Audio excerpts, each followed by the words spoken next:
Welcome back to our SolidWorks tutorials.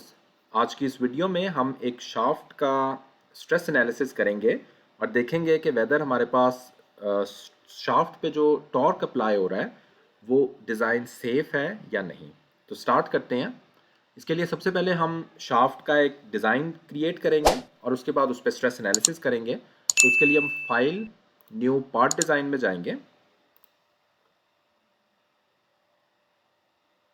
Sketch में जाएंगे और यहाँ से मैं फ्रंट प्लेन अपना सिलेक्ट करूँगा, सर्कल ड्रॉ करेंगे जिसकी रिक्वायर्ड डायमेंशन मैं 50 मिलीमीटर ले लेता हूँ।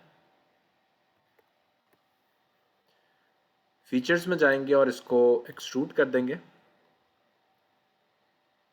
एक्सट्रूजन हम अपनी 600 मिलीमीटर ले लेते हैं। 600 मिलीमीटर हमारी शाफ्ट की लेंथ हो जाएगी। ओके, उसके बाद मैं ये वाला फेस सिलेक्ट करूँगा और यहाँ पे एक फिक्स हैंड हमने ड्रॉ करना है, तो उसके लिए भी हम स्केच कर लेते हैं। सेंटर रेक्टेंगल सिलेक्ट करेंगे और इसकी रिक्वायर्ड डायमेंशन हम रख लेंगे 100 बाय 100 की। दिस इज़ 100 मिलीमीटर और ये भी हमारे पास 100 मिलीमीटर हो जाएगा। ओके, इसको भी एक्सट्रूड कर देते हैं और इसकी एक्सट्रूजन हम रख लेंगे 25 मिलीमीटर।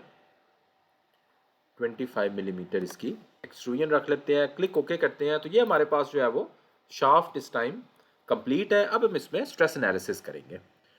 एक और चीज़ हम करते हैं, इसका एक एक्सिस डिफाइन कर लेते हैं शाफ्ट का, क्योंकि जब हम इस पर टॉर्क अप्लाई करेंगे तो हमें टॉर्क के लिए रेफरेंस देना पड़ेगा। तो उसके लिए हमें एक्सिस चाहिए होगा। तो यहाँ रेफरेंस में जाएंगे, फीचर्स, रेफरेंस और एक्सिस को सिलेक्ट करेंगे और यहाँ पे जिसका भी हमने एक्सिस देना है उस पार्ट को हमने सिलेक्ट कर लेना है। क्लिक ओके करेंगे तो हमारे पास एक एक्सिस डिफाइन हो गया है शाफ्ट का, जो कि हम रेफरेंस के लिए यूज कर सकते हैं। ओके, उसके बाद हमने अब इसका स्टार्ट करना है स्ट्रेस एनालिसिस। तो उसके लिए हम यहाँ पे, अब हमें यहाँ पे कोई टैब शो नहीं हो रहा, तो उसके लिए यहाँ पे हम जाएंगे सेटिंग्स में और एड इन्स में जाएंगे। यहाँ पे हमने इसको चेक कर देना है सॉलिडवर्क्स सिमुलेशन। इसको हम चेक करेंगे, क्लिक ओके करेंगे। ये जो दूसरा टैब है इसको बेहतर है कि अनचेक ही रहने दिया जाए, अदरवाइज हम जब भी सॉलिडवर्क्स स्टार्ट करेंगे तो ये सिमुलेशन वाला टैब हमारा ओपन हो जाएगा। तो इसको मैं अनचेक रहने दूंगा, सिर्फ ये चीज़ जो है मैं चेक कर लूंगा। ओके करते हैं। तो अब हमारे पास जो है वो ये वाला सिमुलेशन का टैब यहाँ पे अपीयर होगा। ये दो टैब्स होते हैं, एक सिमुलेशन का और एक एनालिसिस वाला। इन दोनों को हमने यूज़ करना है अपने सॉलिडवर्क्स के सिमुलेशन के लिए। ये हमारे अपीयर हो गए हैं सिमुलेशन और एनालिसिस प्रेपरेशन का टैब। एनालिसिस प्रेपरेशन में सिमुलेशन से रिलेटेड ही डिफरेंट कमांड्स अवेलेबल होती हैं, लेकिन अभी हम जाएंगे सिमुलेशन में और यहाँ पे न्यू स्टडी को क्लिक करेंगे। यहाँ पे मैं अपने न्यू स्टडी का नाम दे सकता हूँ शाफ्ट एनालिसिस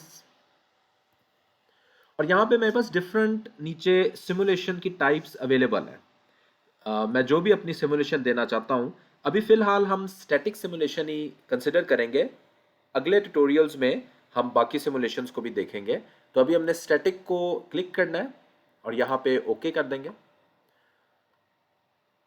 ओके, उसके बाद हम सबसे पहले अपने इस शाफ्ट पे मटेरियल्स अप्लाई करेंगे। ये वाली जो हमारे पास कमांड्स आती हैं ये हमने वन बाय वन इसी तरह ही देते जानी है। तो सबसे पहले हम अप्लाई मटेरियल करेंगे और जो भी हमारा रिक्वायर्ड मटेरियल है वो हम यहाँ पे अप्लाई कर देंगे। मैं AISI 304 स्टील यहाँ पे देता हूँ। इसको मैंने क्लिक किया है तो ये मेरे पास डिफरेंट प्रॉपर्टीज़ आ रही हैं इस मटेरियल की। अप्लाई मैं करूँगा तो यही सारी प्रॉपर्टीज़ मेरे अब इस शाफ्ट में और ये जो भी हमने पार्ट बनाया हुआ है इसमें ट्रांसफ़र हो जाएंगी। तो ये मैं अप्लाई कर देता हूँ। तो इस टाइम मटेरियल ऐसा ही बिहेव करेगा कि जिस तरह वो एक्चुअली में इस स्टील का, इस मटेरियल का बना हुआ है। इसको क्लोज कर देते हैं। अब मैंने अपना मटेरियल अप्लाई कर दिया। उसके बाद नेक्स्ट मैं यहाँ पे जो यही चीज़ हमें यहाँ पे भी अवेलेबल है, ठीक है। तो यहाँ पे मैं कनेक्शंस में जाता हूँ। कनेक्शंस में अभी हमें ज़रूरत नहीं है क्योंकि हमारे पास कोई ऐसा पार्ट नहीं है जिसको हमने असेंबल किया हो, यानी मल्टीपल पार्ट्स नहीं है, हमारे पास एक सिंगल पार्ट ही है। तो कनेक्शंस हम नहीं देंगे। फिक्सचर्स में जाएंगे कि हम अपने पार्ट को दूसरे पार्ट के साथ रिलेटिवली फिक्स करना चाह रहे हैं या किस पार्ट से उस पर अप्लाई करेंगे। तो यहाँ पे हम राइट क्लिक करेंगे और ये मेरे पास डिफरेंट ऑप्शंस आ रही हैं जो भी मैंने अपना देना चाहता हूँ। तो मैं अपने शाफ्ट को दूसरे एंड पे फिक्स रखना चाहता हूँ। ये ऑप्शंस हैं डिफरेंट। तो यहाँ पे अभी हम फिक्स ज्योमेट्री को क्लिक करेंगे और जिस पार्ट को हमने फिक्स करना है उसको हम सिलेक्ट करते जाएंगे। हमने शाफ्ट का ये वाला पार्ट जो है इसके चारों कॉर्नर्स फिक्स करने हैं, एज वेल एज जो ये वाला फेस है इसको भी हमने फिक्स कर देना है। ये हमारे पास शाफ्ट के सारे फेसेस फिक्स हो गए हैं। क्लिक ओके करेंगे तो हमारे पास एक साइड सारी शाफ्ट की इस टाइम फिक्स है। अब हम टॉर्क जो है वो इस वाले पार्ट पे अप्लाई करेंगे। तो नेक्स्ट हमारे पास जो आ जाती है इसका डिज़ाइन ट्री में एक्सटर्नल लोड्स की है। तो यहाँ पे हम राइट क्लिक करेंगे। लास्ट ट्यूटोरियल में हमने एक फोर्स अप्लाई की थी बीम के लिए, जो मैंने किया था उसमें हमने सिंपल फोर्स अप्लाई की थी। तो यहाँ पे हम टॉर्क अप्लाई करेंगे इस बार, क्योंकि ये शाफ्ट है, रोटेशनल फोर्स है, यानी टॉर्क हम यहाँ पे अप्लाई करेंगे। तो टॉर्क को हमने यहाँ पे सिलेक्ट कर लेना है।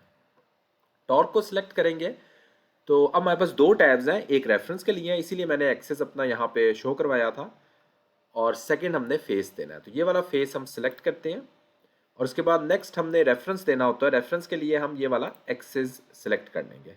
यहाँ पे अपने रिक्वायर्ड टॉर्क की वैल्यू देंगे। तो रिक्वायर्ड टॉर्क की वैल्यू हम लेट्स सपोज दे देते हैं 1000 न्यूटन मीटर। बाकी चीज़ें एज इट इज़ ही रहने देंगे और यहाँ पे हम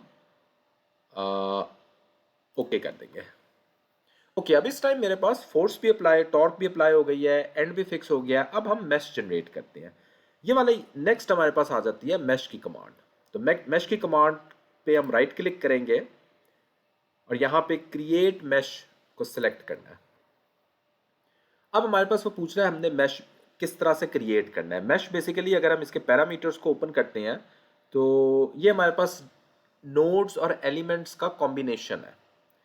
ये जितने ज़्यादा होंगे उतना हमारे पास जो एनालिसिस है, रिजल्ट है, वो एक्यूरेट होगा। लेकिन ऑन दी अदर हैंड हमारा जो प्रोसेसिंग टाइम है वो बहुत बढ़ जाएगा। तो हमने एक बैलेंस रखना है कि रिजल्ट भी ऑलमोस्ट एक्यूरेट आए और हमारा प्रोसेसिंग टाइम भी दरमियान में रहे। तो ये बाय डिफ़ॉल्ट पोजीशन हमारी ऑलमोस्ट 50-60% पे है। तो मैं यही रिकमेंड करता हूँ कि यही हम पोजीशन अपनी रहने दें और इसको ओके करेंगे तो हमारा जो पार्ट है उसमें डिफरेंट स्मॉल मैश एलिमेंट्स जो है वो क्रिएट हो जाएंगे। ये हम देख सकते हैं कि हमारे पास डिफरेंट जो है वो एलिमेंट्स क्रिएट हो गए हैं। हर एलिमेंट पे हमारे पास स्ट्रेस जो है वो कांस्टेंट होगा। तो इसीलिए जितने स्मॉल जितने ज़्यादा होंगे, यानी जितना इनका एरिया कम होगा उतना हमारा रिजल्ट एक्यूरेट होगा। ओके, तो मैश हमने जनरेट करनी है। ओके, अब हमारे पास, अब हम स्टार्ट कर सकते हैं अपनी स्टडी को सिमुलेट करना।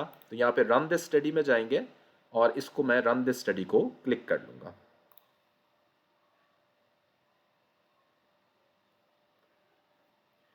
तो ये हम देख सकते हैं कि हमारे पास जो स्ट्रेस एनालिसिस आया है वो ये आया, और हमारा जो शाफ्ट की डायमेंशंस है, डायामीटर है, वो भी डिस्टॉर्ट हो गया है क्योंकि ये थोड़ा सा एग्जेजरेट करके बता रहा होता है। तो इसकी जो हम स्केल है इस वक्त, हमारा डिफॉर्मेशन स्केल वो 353 टाइम्स है। हम इसकी शेप को अपने ओरिजिनल ऑलमोस्ट शेप में रखने के लिए ही इसका जो स्केल है वो ट्रू स्केल में कन्वर्ट कर देते हैं। तो यहाँ पे हम राइट क्लिक करेंगे और यहाँ पे हम एडिट डेफिनेशन में जाएंगे और यहाँ पे मैं देख सकता हूँ कि मेरा जो स्केल ऑटोमेटिक सिलेक्टेड था, मैं यहाँ पे ट्रू स्केल ले आऊँगा और इसको ओके करूँगा तो हम देख सकते हैं हमारी जो शेप है वो ऑलमोस्ट इक्वल हो गई है। तो यहाँ पे अब इस डायग्राम को, ये स्ट्रेस वाली डायग्राम को हम देख के बता सकते हैं कि हमारा जो शाफ्ट है और इस पर ये वाली टॉर्क अप्लाई हो रही है, ये हमारे पास मटेरियल सेफ है या नहीं सेफ। रेड रीजन्स जो है वो हमारे पास हायर स्ट्रेस की वैल्यूज़ हैं और ब्लू वाली जो है वो लोअर स्ट्रेस की वैल्यू है। जैसे जैसे हम अपने फिक्स एंड की तरफ मूव कर रहे हैं हमारे पास स्ट्रेस की वैल्यू बढ़ती जा रही है और ये वाली मैक्सिमम वैल्यू है इस फिक्स एंड के करीब करीब। इस मैक्सिमम वैल्यू को अगर हम यहाँ पे देखते हैं ग्राफ में, तो ये वाली वैल्यू आ रही है हमारे पास मैक्सिमम वैल्यू जो स्ट्रेस की प्रोड्यूस हो रही है। वेयर एज अगर हम नीचे देखते हैं हमारे मटेरियल की जो यील्ड स्ट्रेंथ है वो ये वाली है। तो yield strength is greater than the maximum stress, तो देयरफॉर हमारा जो डिज़ाइन है इस लोड के लिए दैट इज़ कम्प्लीटली सेफ। अगर यहाँ पे वैल्यू हमारी ज़्यादा आ जाती यील्ड स्ट्रेस से तो हम कह सकते थे कि हमारा डिज़ाइन सेफ नहीं है, लेकिन यहाँ पे कम है तो हमारा ये वाला डिज़ाइन सेफ है।